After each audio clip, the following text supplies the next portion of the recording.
Que sont le monde et la chair, sinon des armes entre les mains de Satan? C'est grâce au monde et à la chair que la hiérarchie satanique perpétue son emprise sur les hommes et que Satan continue à régner en maître sur toute l'ancienne création. Or, en approchant de la croix, Christ a dit « Maintenant le prince de ce monde va être jeté dehors ».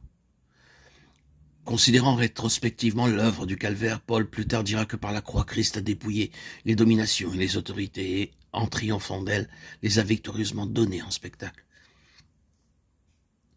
Il ne faut donc pas être surpris si la grande hiérarchie vaincue met tout en œuvre pour neutraliser les effets de la croix et frustrer le Seigneur Jésus des fruits de sa victoire.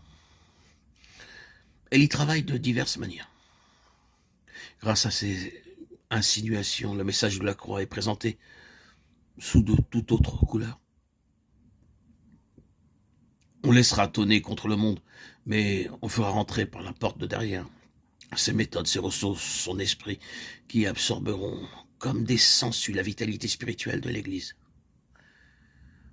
Pour créer de la tension et provoquer des schismes, on stimulera les énergies charnelles, la vie propre, le vieil Adam. Ainsi, le ciment de la grâce et de l'amour fraternel se désagrégera peu à peu. Pour obscurcir la nécessité de la régénération, on mettra l'homme au premier plan en poussant à la philanthropie, au culte de la beauté.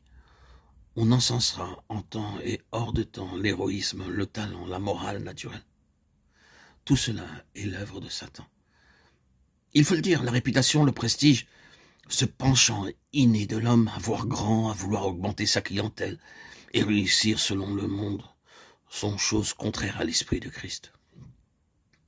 C'est avec ces jouets-là aussi que l'ennemi distrait son monde et parvient à détourner de la croix. Oui, même des serviteurs de l'Évangile. Une prédication fidèle de la croix comporte une victoire complète sur le monde, sur la chair et sur Satan, ainsi qu'une émancipation complète de toute espèce d'attache ou de servitude à leur égard. Il faut donc prévoir que cette prédication-là, les forces intelligentes du mal feront tout pour l'empêcher. Elles ne se tiendront pas pour battues sans avoir remué ciel et terre pour exciter contre la croix l'hostilité de tous et mettre sur son compte toutes les responsabilités possibles.